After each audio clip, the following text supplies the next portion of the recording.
31 जागा काँग्रेसला मिळाल्या होत्या आणि मनसेला बरोबर आहे राजू, तुम्ही 7 जागा सांगताय ते मिळाल्या होत्या. समीकरण जाणून घ्यायचंय, थोडंसं पुन्हा थांबवते. काँग्रेसचे नेते सचिन सावंत सध्या आपल्यासोबत आहेत. सचिन सावंतजी नमस्कार.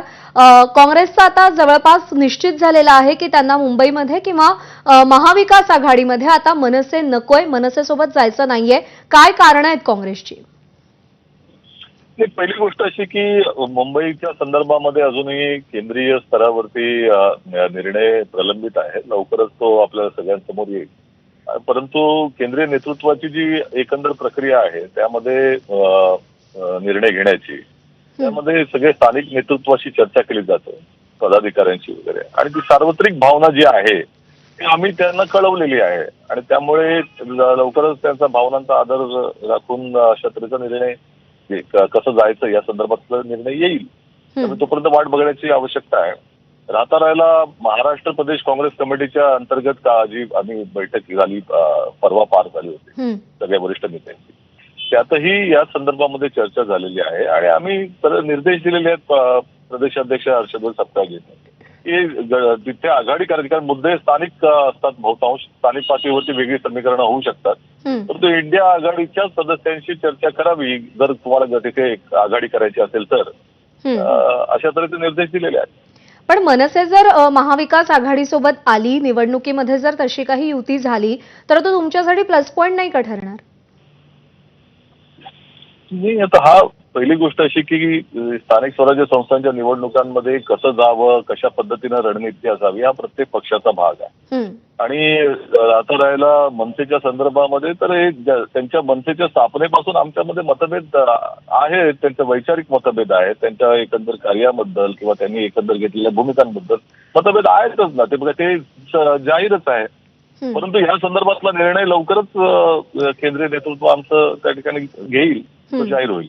पण सचिन सावंतजी, राजकारणात काहीच अशक्य नसतं. वैचारिक मतभेद असलेले दोन नेते एकत्र एका मंचावर सुद्धा अनेकदा दिसतात, एका पक्षामध्ये सुद्धा ते सहभागी होतात. कशाचंच वावडं नसतं. मग मनसेचं नेमकं का वावड आहे? असं आहे की पक्षाच्या भूमिका, काँग्रेस पक्षाचे विचार हे कितीही बदलते वातावरण झालं असेल, कितीही वादळ आली तरी ते मूलभूतरित्या कायम राहिलेले असतात आणि त्या पद्धती कटाक्षानं आम्ही त्या ठिकाणी पालन करत असतं.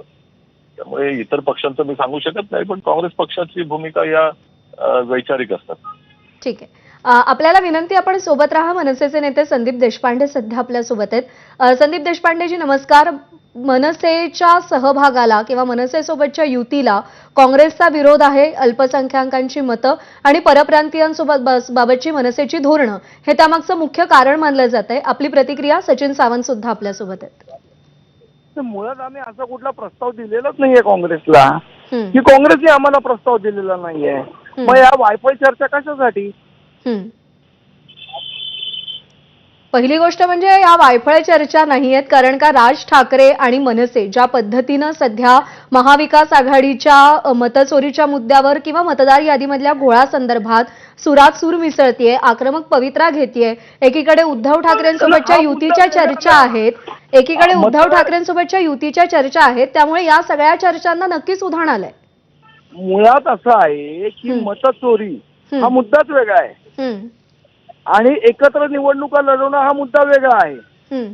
मतचोरीच्या मुद्द्यावर सगळ्याच पक्षांनी लढलं पाहिजे. भारतीय जनता पक्ष पण म्हणतं की मतचोरी होते. परवा तुम्ही आशिष शेलारांची पत्रकार परिषद बघितली असेल तर तेही म्हणतात की दुबार मतदार आहे. कुठल्या मतदारसंघात आहे हा मुद्दा वेगळा, पण दुबार मतदार आहेत हे त्यांनी मान्य केलंय. आमचा विषय दुबार मतदाराचा आहे आणि तो निवडणूक आयोगाची आहे. निवडणुका एकत्र लढवण्याचा विषय आला कुठनं? कारण उद्धव ठाकरेंसोबतच्या युतीबाबत चर्चा सध्या जोरदार सुरू आहेत. आम्ही एकत्र आलोय. तुम्हाला मी सांगितलं, अजून युतीच्या संदर्भात ना आम्ही कुठला प्रस्ताव दिलाय ना कोणी आम्हाला प्रस्ताव दिलाय. त्यामुळे या चर्चांना काही अर्थ नाही. या चर्चांमध्ये ठीक आहे, मी हा मुद्दा घेऊन सचिन सावंत यांच्याकडे जाते. सचिन सावंतजी, आम्ही कोणता प्रस्तावच दिला नाही असं वारंवार मनसेचे नेते सांगतात. मगाशी अविनाश अभ्यंकर सुद्धा हेच म्हणाले. मग जर मनसेकडून कोणता प्रस्ताव नाही, तशा कोणत्याही चर्चा नाहीत, तर काँग्रेस एवढा विरोध का करते? काँग्रेसच्या मनात कटुता काय? आम्ही तर शब्दही वापरला नाही म्हणजे महाराष्ट्र नवनिर्माण सेनेच्या संदर्भामध्ये, म्हणजे त्यांचं नावही घेतलेलं नाही.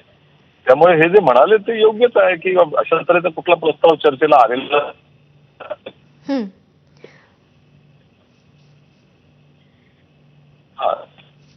धोरण काय असलं पाहिजे या निवडणुकांमध्ये या आमच्या अंतर्गत पक्षांतर्गत चर्चा ज्या झालेल्या आहेत मला असं वाटतं त्या अनुषंगाने पक्षांतर्गत घेत आहोत.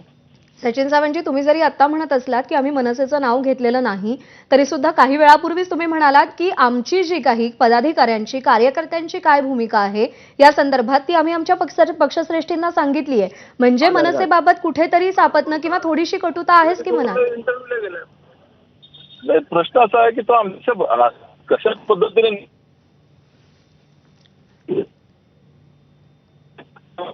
भूमिका जण सांगतात लोकशाही मार्गानेच काँग्रेस पक्ष चालत असतो. पण त्यामुळे कटुता आणि हा विषय वेगळा आहे. आमच्या मनामध्ये कुठल्याच पक्षाच्या विरोधामध्ये कटुता नसते. आम्ही वैचारिक विरोध करणं जाणतो आणि ही विचारांची लढाई असंच मानतो.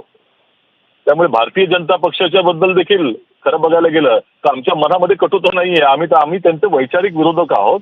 त्यांच्या एकंदर केलेल्या कार्याचा किंवा त्यांनी एकंदर केलेल्या भूमिकांचा आम्ही विरोध करत राहू. ठीक आहे. लोकशाहीमध्ये विरोध अभिप्रेतच असतो. ठीक आहे.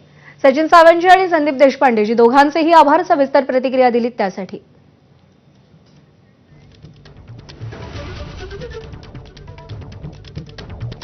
दरम्यान स्थानिक स्वराज्य संस्था निवडणुकांमध्ये प्रत्येक पक्षाची वेगळी समीकरणं दिसून येत आहेत.